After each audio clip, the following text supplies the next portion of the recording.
Okay, thank you very, very much, Tom. And I also want to thank Mike Rappaport and Mike Ramsey for allowing me this opportunity to present. And I've been working on some of these ideas for a while now. I want to thank Larry Solom and Evan Bernick, who've heard me present this paper, or a different version of this paper, on a prior occasion. Their engagement and willingness to be helpful has been just extraordinary. And I also want to thank Scott Soames, with whom I had a prior exchange about some similar but not identical issues, and who also, across a gap of substantive disagreement, has been supportive and helpful in ways that I couldn't have dared to hope for. Now, in the interests of being able to do this in 10 minutes, I am going to try to use slides. What have I done wrong? This, I think, will just expedite things. I have just 3 slides after this initial one. So my concern in this paper is the concept of original public meaning as the touchstone for leading versions, for a leading version of originalism. And just to pick a couple of examples from the papers for this conference, I understand Larry Solom to be engaged in an exercise in public meaning originalism in his paper on the Fifth Amendment Due Process Clause, which he'll be presenting later this afternoon, and that Evan Bernick is offering a paper tomorrow purporting to discover the original public meaning of the Equal Protection Clause. So then the heart of my question, what is original public meaning, as leading proponents of public meaning originalism understand it to be? And I take it that the most mainstream sort of definition would be that the original public meaning is what a reasonable and informed person would have understood a provision's meaning or communicative content to be in context at the time of its promulgation. And then I take it to be crucial about public meaning originalism in differentiation from some other versions of originalism. Public meaning originalism includes a claim about of the conceptual nature or status of original public meanings. That is, that they exist as a matter of linguistic and historical fact on which reasonable people informed of the language and the history ought to converge. I further understand public meaning originalism as having 2 defining assumptions, which I call the interpretive methodology assumption and the conceptual assumption. The interpretive methodology assumption is that we should understand provisions in the Constitution in roughly the same way that we understand utterances in ordinary conversation, where one person is talking to another or to a group.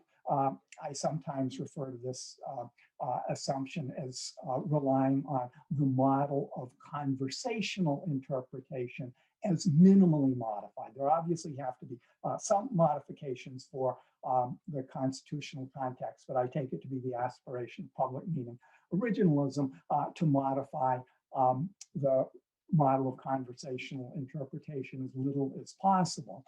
And then second, the conceptual assumption is that there are historically discoverable original meanings that are capable of resolving historical as well as modern disputes about the meaning or communicative content of provisions of the Constitution, such as the 14th Amendment or the Fifth Amendment Due Process Clause.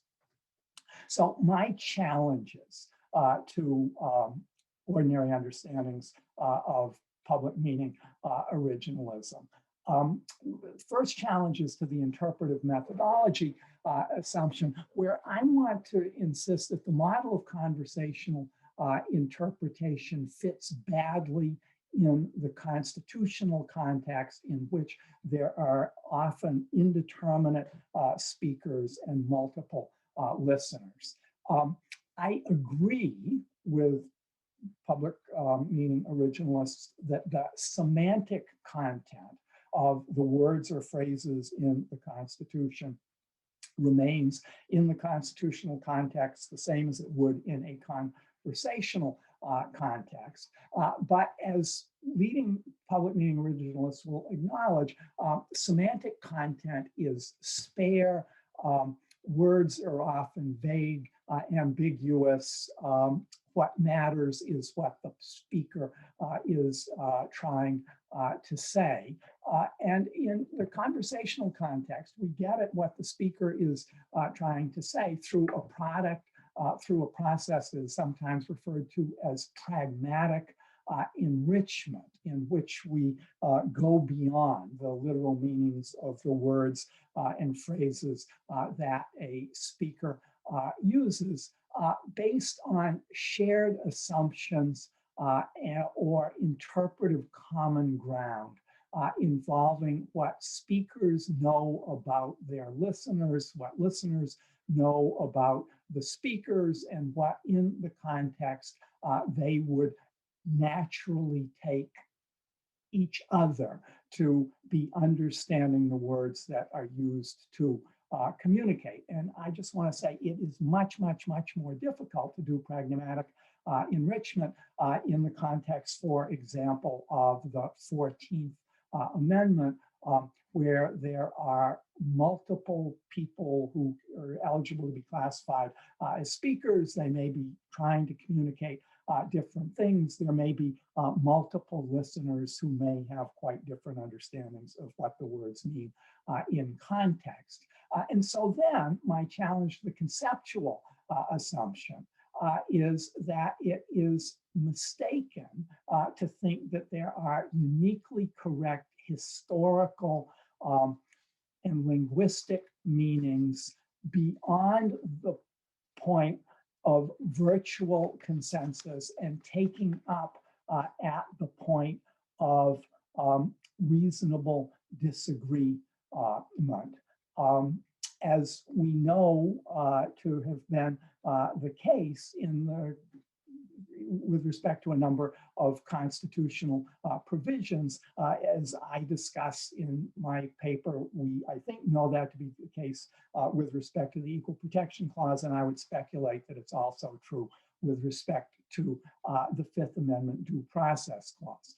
So my thesis is that the notion that historical and linguistic facts can resolve historical uncertainties or disputes about the original meaning of the 14th Amendment, for example, is, I want to say, chimerical. One could talk about how many people took the communicative content of the 14th Amendment to be X as opposed to Y or to Z, but that, I take it, is not the project of public meaning originalists to do the kind of historical work that would want to get into the empirical views or understandings of the vast number of Americans living at the time of the constitutional provisions promulgation.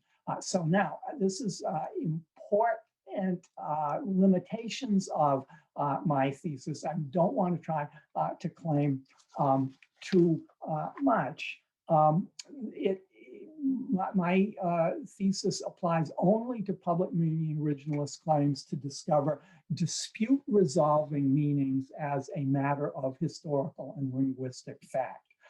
And so I do not deny, it is no part of my thesis to deny that constitutional provisions, including disputed ones, typically have what I in the paper describe as minimal meanings. These would be either linguistically necessary meanings as a matter of semantics or non-controversial meanings, so that, for example, in the context of the Constitution, references to states are references to states of the United States, to means to, and so forth. Second, I am not in this paper taking issue with people who want to maintain that it is possible to ascribe original legal meanings to constitutional provisions. My dispute here is largely with the thesis that public meanings exist as a matter of uniquely correct and determinate meanings exist as a matter of linguistic and historical fact. There's no doubt that courts can render determinate what otherwise would be indeterminate. There may be ways of determining originally best legal meanings. I'm not 100% convinced that that's true, but it's no part of my purpose in this paper to dispute it. I do not have any quarrels with the idea that constitutional provisions can be rendered determinate through construction. And so then the implications, last thing that I'll say, is that I think it follows from my thesis that many fact-based claims about original meanings of the kind that are familiar in the originalist literature are untenable. I think that practitioners of public meaning originalism often claim more than they can deliver as a matter of fact if they claim uniquely factually correct and determinate meanings. And then I would think an implication for originalists, maybe for the moment disposed to be public meaning originalists, if they're a little bit shaken by my paper, I think the implication would be that they should worry more about theories of construction, which either might or might not lead to a marriage of public meaning originalism with original law originalism as a way of rendering determinate legally what was left indeterminate or underdeterminate linguistically. So with that, I'm done. I will X out of that and leave it to Gary Lawson, whom I look forward to hearing from.